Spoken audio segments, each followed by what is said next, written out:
Estamos con Paco Heras, que trabaja en la Oficina Española de Cambio Climático y que tiene además una larga experiencia personal y profesional en toda clase de cuestiones ambientales, especialmente en el mundo de la educación, la comunicación y la participación. Así que, Paco, muchas gracias por acceder a tener esta conversación con nosotros, en la que queremos siempre centrarnos en las relaciones entre cambio climático por un lado y los espacios protegidos por otro, aunque en tu caso pues te vamos a plantear también cuestiones más generales. Muchas gracias, Paco, por este rato de charla. Un placer y encantado. Pues empezando un poquito por esta experiencia personal a la que aludíamos, de ya larga trayectoria. En tu caso, creo que no me equivoco si digo que tu implicación en los temas ambientales, ahora en cambio climático, pero en otros temas a lo largo de tu carrera, es profesional, has trabajado en ello, trabajas en ello, pero también es personal, tiene un componente que me atrevería a llamar de militancia, de algo que realmente para ti es algo en lo que crees, es algo que te importa, es algo que te preocupa. ¿Cómo se lleva esa doble vertiente, la profesional por un lado y la personal por otro? Pues yo lo he vivido más como un privilegio que otra cosa. O sea, el poder dedicarte profesionalmente a las mismas cosas que te preocupan y que te interesan de forma profunda, a mí me parece una suerte. Es cierto que se diluyen mucho las fronteras entre el ocio y el trabajo, con el peligro que eso conlleva. Pero es verdad que uno puede administrar mucho mejor sus ritmos, sus aportaciones en la parte no laboral, por decirlo así, y eso te permite incluso disfrutar más de lo que haces en ese campo, porque cosas que en el plano profesional pues no puedes hacer, como con los ritmos, por ejemplo, con las velocidades que te gustaría, en el plano personal pues te das el gusto de repente de dedicarte un par de horas a algo que puede parecer perfectamente inútil para mucha gente, ¿no? Entonces, a mí me ha parecido y me sigue pareciendo un privilegio, aunque es verdad que hay veces que echo de menos tener algún hobby que no tenga absolutamente nada que ver con el medio ambiente, como coleccionar sellos, qué sé yo, ¿no? Pero bueno, ya es demasiado tarde para eso.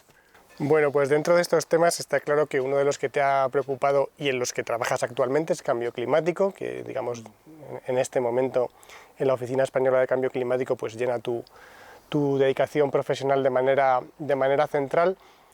Y enlazando con otro aspecto que tú vienes trabajando de hace tiempo, como es lo relativo a la comunicación, ¿cuáles crees que siguen siendo los principales obstáculos en lo que tiene que ver con esa comunicación, en esa percepción para el conjunto de la sociedad de lo relativo al cambio climático?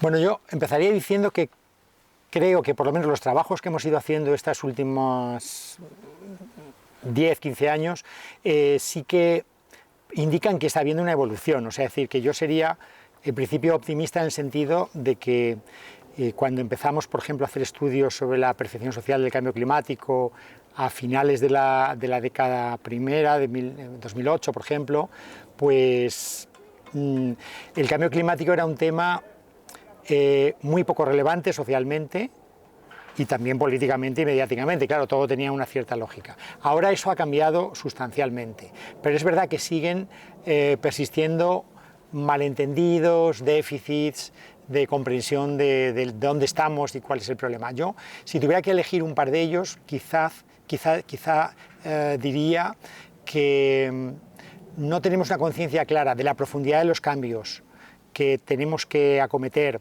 para abordar el tema del cambio climático de forma exitosa y de la urgencia con la que tenemos que hacerlo. Estos dos temas, profundidad y urgencia, para mí serían como los dos grandes retos en cuanto a comprensión social del problema. Y agarrándonos a esta parte un poco más positiva o optimista que has mencionado justo hace un momento, en relación a que la evolución de la sociedad está siendo favorable en este sentido, y continuando en esa línea, ¿cuáles son las claves a la hora de comunicar cambio climático para que esa comunicación sea exitosa, para que consiga realmente su propósito? ¿Cuáles serían las principales claves para trabajar en ese sentido cuando nos referimos al conjunto de la sociedad? Pues volviendo a las conclusiones de los trabajos que hemos hecho sobre percepción social, etcétera, una de las cosas que nosotros veíamos en los trabajos, sobre todo en 2008, 2010, 2012, que hicimos varias oleadas demoscópicas, las personas asocian el cambio climático, sobre todo a los impactos derivados del cambio climático. Y mucha gente lo asocia incluso a pensamientos apocalípticos, es decir, es un tema como muy deprimente desde la percepción social, ¿no? Es muy lógico porque realmente buenas noticias sobre el cambio climático en la televisión o en los periódicos uno no lee a diario. Entonces, entroncando con esto, yo creo que una clave esencial es equilibrar bien la información sobre los riesgos con la información sobre las salidas a los riesgos. Es decir, tener mucha información sobre riesgos sin tener sensación de que hay salidas es muy desmotivador, inhibe, desinteresa, genera respuestas de negación. Entonces yo creo que una clave es hablar más de las soluciones, de las salidas, de qué se puede hacer en positivo y equilibrar estas dos informaciones. Informaciones sobre los riesgos a los que te enfrentas y sobre las salidas a estos riesgos que existen. Buscar ese equilibrio. Cambiando ahora un poquito de tercio y yéndonos al tema que a nosotros nos sirve un poco de centro de gravedad de esta serie de conversaciones y de entrevistas que estamos teniendo, que es la relación con los espacios protegidos, que sería nuestro interés principal. ¿Qué pueden aportar en los distintos trabajos que en distintos sectores de la sociedad o de la administración se están realizando? ¿En los espacios protegidos tienen algo especial que aportar? ¿Retos particulares? ¿Qué les podemos pedir?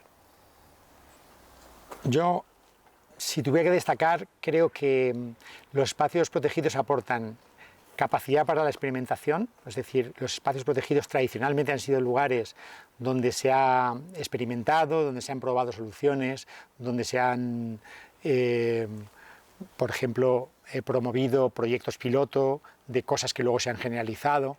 Ese papel de espacio de experimentación a mí me parece muy importante, porque es que hay que destacar que frente al cambio climático, aunque es verdad que las propuestas, las soluciones, las ideas se multiplican, pero todavía nos queda mucho para probar, para comprobar que ciertas opciones pues tienen los resultados deseables y deseados. Entonces yo creo que aquí hay un espacio que además tiene una cierta coherencia como proyecto social, en el que podemos experimentar y podemos buscar las mejores salidas para bueno, pues tratar de dar respuesta a los retos que el cambio climático nos plantea. Tanto, no solo los retos sobre la biodiversidad, sino también los retos sociales y los retos de carácter más amplio que tienen que ver con la relación entre la naturaleza y la gente, ¿no?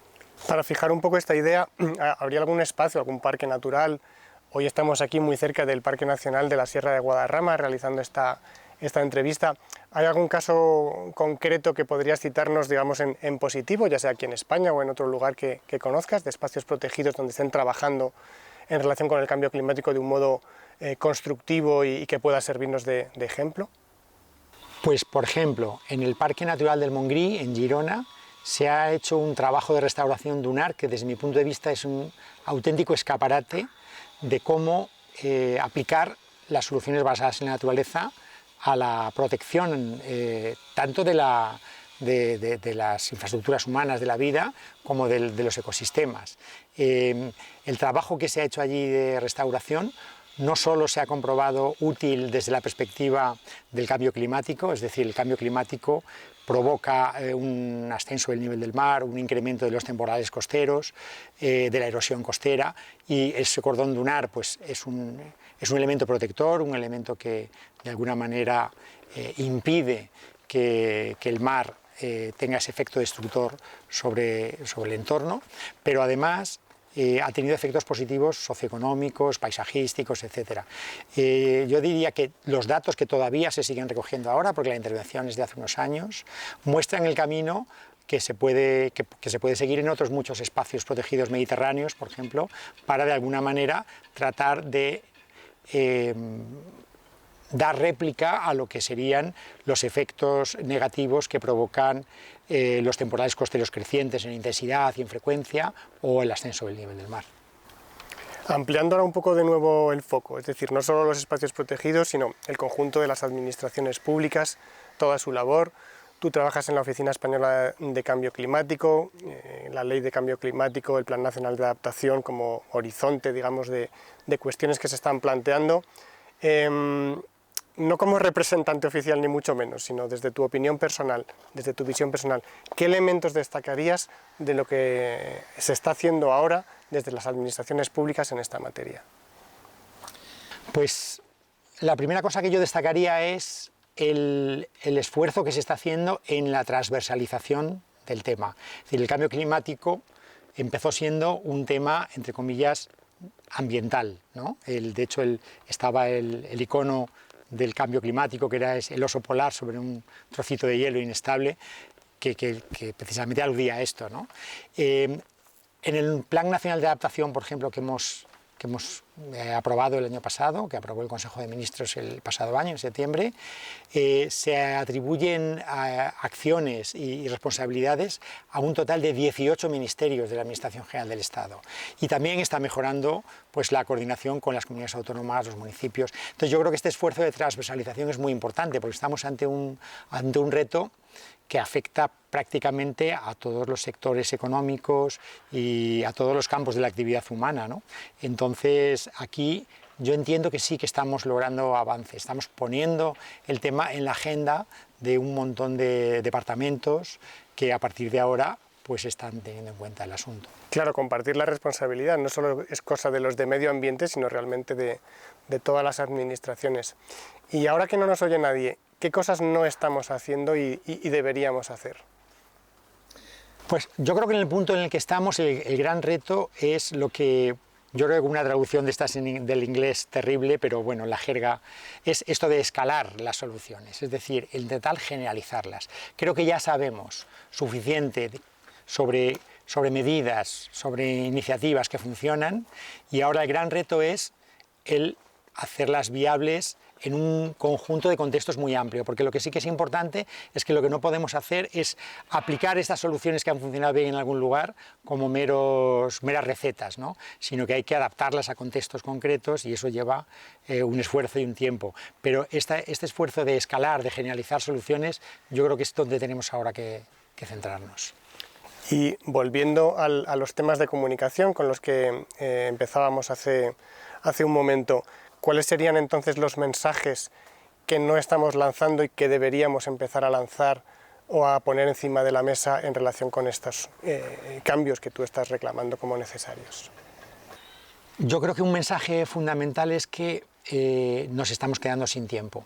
Yo diría, sin ser muy exagerado, que somos la última generación que va a tener la posibilidad de cambiar el rumbo de la crisis climática de forma sustancial y que esta responsabilidad no la podemos pasar a generaciones futuras.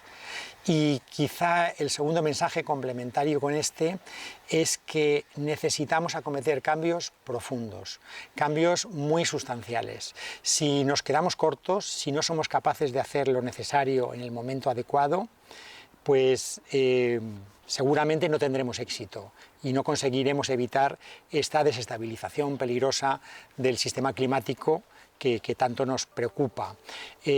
Yo diría que es verdad que este ejercicio puede parecer molesto, puede parecer costoso, pero nada comparado con la inacción. El coste de la inacción en un tema como este puede suponernos unos esfuerzos y unos costes infinitamente superiores. Y por tanto, creo que este tiene que ser el segundo mensaje. La alternativa de no hacer nada no es una alternativa. Y por cerrar un poco con como decíamos antes, con el ámbito que a nosotros aquí nos interesa de modo central, que son los espacios protegidos, ¿habría algo también más concreto, más específico que pedirle a los gestores de los espacios protegidos para que colaboren en esta dirección? ¿Qué les podríamos pedir? Pues en el plano más técnico yo recomendaría a los equipos que trabajan en los espacios que, si no lo están haciendo todavía, empiecen a trabajar con las proyecciones climáticas. Se sabe bastante bien cuál va a ser la evolución del clima en los próximos 20-30 años a corto plazo y de alguna manera que empiecen a trabajar con estos escenarios, que abandonen la visión como más estática, ¿no? de que el ambiente es el que es y que se empiecen a anticipar al cambio que viene.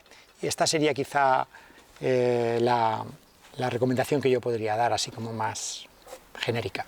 Muy bien, Paco, pues muchísimas gracias por compartir tantas ideas, tanta información y también tanto entusiasmo en torno a estos temas. No sé si hay alguna cosa más que quieras añadir.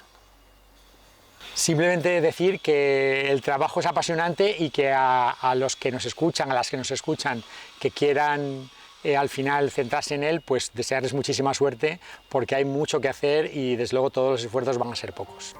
Pues ahí queda dicho, mucho ánimo y mucha suerte para todos aquellos que vayan por este camino. Muchas gracias, Paco.